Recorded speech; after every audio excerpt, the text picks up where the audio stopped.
Potato चिवड़ा, आलूओं का चिवड़ा perfect recipe लेकर आया हूँ। जैसे कि आपसे मैंने कहा था पटाटोज़ की स्नैक्स की रेसिपीज़ आपसे शेयर करूँगा। ये तीसरी रेसिपी है, इंशाल्लाह आपको बहुत पसंद आएगी। बिस्मिल्लाहिर्रहमानिर्रहीम, अस्सलाम वालेकुम। मैं हूँ काशिफ ज़हूर और आप देख रहे हैं काशिफ फूड सीक्रेट। सबसे पहले पढ़ लेते हैं दुरूद पाक सल्लल्लाहु अला मोहम्मद सल्लल्लाहु अलैहि वसल्लम। आलू मैंने ले लिए, जिनको मैंने छील लिया, पानी में भिगो दिया। जितनी मर्जी मिकदार लें, अपनी मर्जी की मिकदार से आपने बना लेना, क्योंकि हमने आलूओं में और कोई चीज़ नहीं शामिल करनी। बाउल में मैंने पानी ले लिया, ग्रेटर ले लिया। ग्रेटर के मोटे वाले साइड से आपने आलूओं को करना है और इस तरीके से करना है। लंबी वाली साइड से लंबे लंबे रेशे बनाने हैं।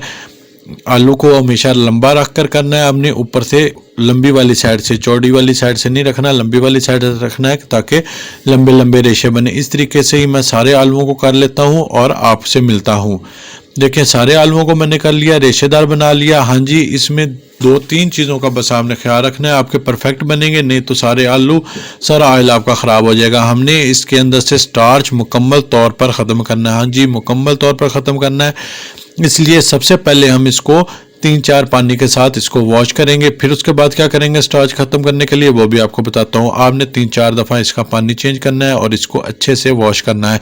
इसका मैं पानी चेंज करके इसको वॉश कर लेता हूँ। इतनी देर में आप अगर हमारे चैनल पर नहीं है तो हमारे चैनल को सब्सक्राइब भी कर दें और बेल आइकन को भी दबा दें, ताकि हमारी तमाम नई आने वाली रेसिपीज़ का नोटिफिकेशन बर वक्त आप तक पहुँच सके। देखें, पानी अभी तक गदला है, इसलिए हम मज़ीद पानी चेंज करेंगे और मज़ीद पानी में इसको करेंगे। तो मैं 4 से 5 दफ़ा मैं इसको वॉश करूँगा। जब तक हमारा पानी बिल्कुल क्लीन नहीं हो जाता तब तक हम इसको वॉश करते रहेंगे।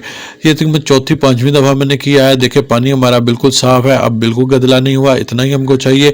साथ मैंने कढ़ाई में, देगची में पानी उबलने के लिए रख दिया था। बॉयल आ रहा हो तो आपने आलू बीच में शामिल कर देने हैं, फ्लेम हाई कर देना है।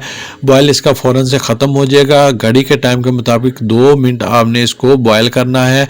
हाँ जी, इस अभी डाला है ना, तो बस आपका टाइम शुरू हो गया। बॉयल आए ना आए, फ्लेम हाई करके आपने 2 मिनट इसको पानी में रखना है। इसके अंदर मज़ीद जो स्टार्च होगा वो भी निकल जाएगा। ये देखिए, ऊपर झाग आ गई, ये झाग की सूरत में स्टार्च निकल आया है। जो इसमें जो बाकी थोड़ा बहुत रह गया था, अंदर से भी वो अच्छे से निकल आया है। स्टार्च हमने इसका अच्छे से ख़त्म कर लेना है। आलू हमने फ़ौरन से निकाल लेने हैं। 2 मिनट बाद हमने इनको फ़ौरन से निकाल लेना है। अगर थोड़े से भी ज़्यादा पक गए तो ये गल जाएंगे, अपनी शक्ल ख़राब कर देंगे, टूट जाएंगे, और ये टूट गए तो फिर सारी रेसिपी ख़राब हो जाएगी।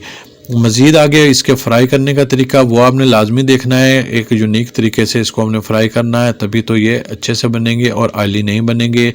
इसके अंदर से मॉइस्चर मैं ख़त्म कर लूँगा। हाँ जी, खुश्क नहीं करना, सिर्फ मॉइस्चर ख़त्म करना है। एक दफ़ा मैं इसको किसी दुपट्टे के ऊपर बिछा कर पंखे के नीचे 10-15 मिनट के लिए रख दूंगा। इसका हल्का फुल्का मॉइस्चर ख़त्म हो जाए। सर्दियाँ हैं ना तो 10-15 मिनट लग जाते हैं, गर्मियों हो तो बस कपड़े के ऊपर बिछाएं और 2 मिनट बाद उठा लें, तो इस तरह से खुश्क हो जाएंगे। मॉइस्चर ख़त्म हुआ है, ड्राई नहीं हुए।